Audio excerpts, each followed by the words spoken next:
Hello mga kalabs! Kumusta po kayo? At dahil hindi nga daw po nakatulog si Papa ng madaling araw, ay bumangon na nga lang daw po siya ng maaga para magluto ng almusal namin. Hindi na daw po kasi siya nakatulog mga kalabs. Nagulat daw po kasi siya dahil biglang tumunog yung cellphone niya. Kaya nung malapit na nga daw po yung oras ng pagluluto ay bumangon na nga daw po siya. Bumili pa nga daw po siya ng patatas mga kalabs dahil eto nga daw pong Argentina ang lulutuin niya.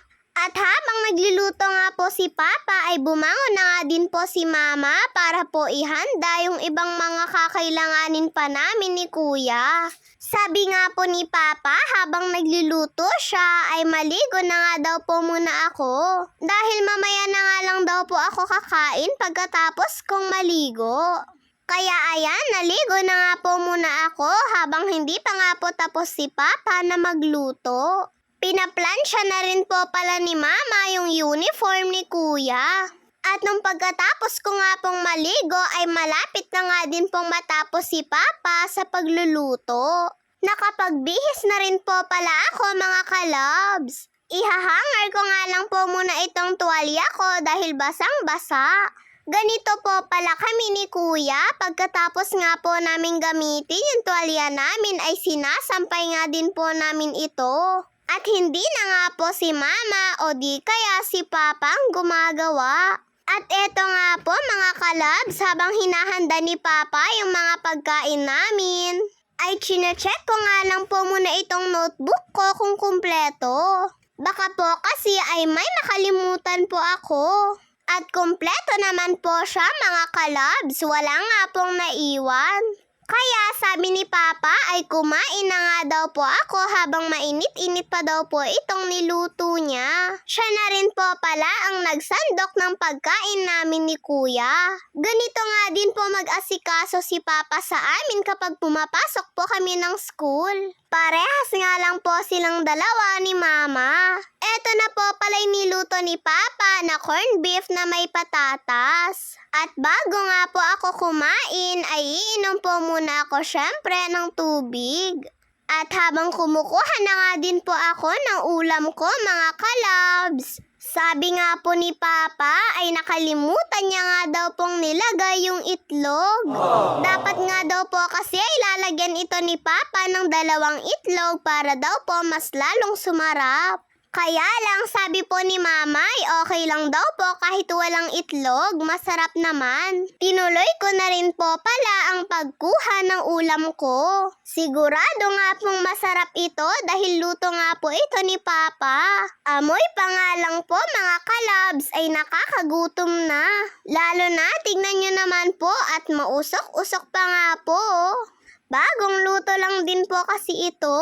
Mas masarap nga pong kumain ng corned beef kapag po bagong luto at mainit pa. Kapag po kasi medyo nagtagal na ito ay nagmamantika nga po siya mga kalabs. Yung tumitigas po yung mantika sa gilid-gilid mga kalabs. Kaya ang gusto po namin pagkatapos maluto ay kakain na nga din po kami. Masarap nga din po sana ito kapag napatungan ng dahon ng sibuyas. Wala naman po kasi kami noon mga kalabs. Yung tinanim po kasi namin ni Mama na dahon ng sibuyas, nako wala pa nga pong 1 linggo ay ginulo-gulo na nga po ng lamok. Ay manok po pala mga kalabs. Pasensya na po dahil nakatingin po kasi ako dito sa lamok na lumilipad sa tabi ko. Pero wag po kayong mag-alala dahil nag-spray na nga din po si Papa ng para po sa lamok. At eto nga po mga kalabs, pagkatapos ko pong kumain ay nagsusuklay na nga din po ako ng buhok ko. Ako na nga po ang nagsuklay mga kalabs dahil medyo madulas naman po yung buhok ko ngayon. Si Papa naman ay nililinis niya na po yung sapatos nilang dalawa ni Kuya. Nilalagyan niya nga po ito ng kiwi. Para nga daw po malinis na tignan at maganda na kapag sinuot daw po ni Kuya itong sapatos niya. At pagkatapos nga din pong maligo ni Kuya ay kumakain na nga din po siya. Sabi niya nga po ay parang hindi daw po siya sanay na maliligo muna bago kumain. Ako nga din po ay parang hindi rin po ako sanay na hindi ko po kasabay si kuya kapag kumakain sa umaga. Minamadali na nga din po ni mama si kuya. Dahil sabi po kasi ni kuya ay sila daw pong magtataas ng wataw at mamayang flag ceremony nila.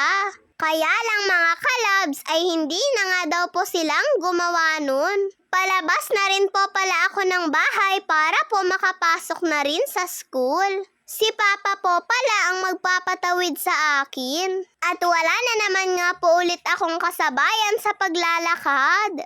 At sumunod na nga din po sa amin si Kuya. At kaninang tanghali po pala mga kalabs ay hinahanda na po ni Papa yung mga ulam namin. Ready-made na po pala yung binili ni Papa na para po sa ulam namin. Bumili po pala siya ng monggo.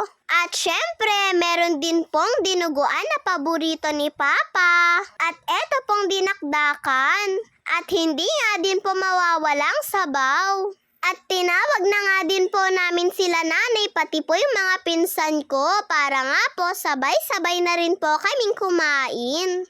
At kaninang hapon po pala pag uwi ko galing school mga kalabs ay sumama nga po ako kay Papa. Bibili daw po kasi siya ng wrapper dahil gagawa daw po si Mama ng Shanghai. May wrapper po kasi sa bahay. At dadagdagan nga lang daw po yun ni Papa baka daw po kasi ay magkulang. Kaso nga lang ay wala nga daw pong benta si Tito na wrapper mga kalabs. Kaya carrots, bawang at sibuyas na nga lang po yung binili namin. At bumili na rin po pala ako ng cheese ring. At habang naglalakad nga po kami pauwi ay nakasalubong nga po namin itong si Baby Brielle. Tignan nyo nga po at inalok ko po yung pagkain ko at kumuha nga din po siya mga kalabs. Ang cute-cute nga po niya mga kalabs. At dahil busy na nga din po si Mama sa pagbabalot ng Shanghai, eto nga at kinukuha na po namin ni Papa yung mga sinampay ni Mama. Nilabahan po kasi ito ni Mama kaninang umaga. Medyo madami-dami nga din po ito mga kalabs. At pag uwi ko nga po kaninang tanghali ay saktong patapos na nga din po si Mama sa nilalabahan niya. At nilabahan na nga din po ni Mama yung mga helmet nilang dalawa ni Papa. Saktong-sakto din po kasi na sobrang init dito sa amin kaya mabilis lang po talaga itong matuyo. Yun lang po mga kalabs. Maraming salamat po sa panonood ninyo. God bless po sa inyo. Bye-bye po.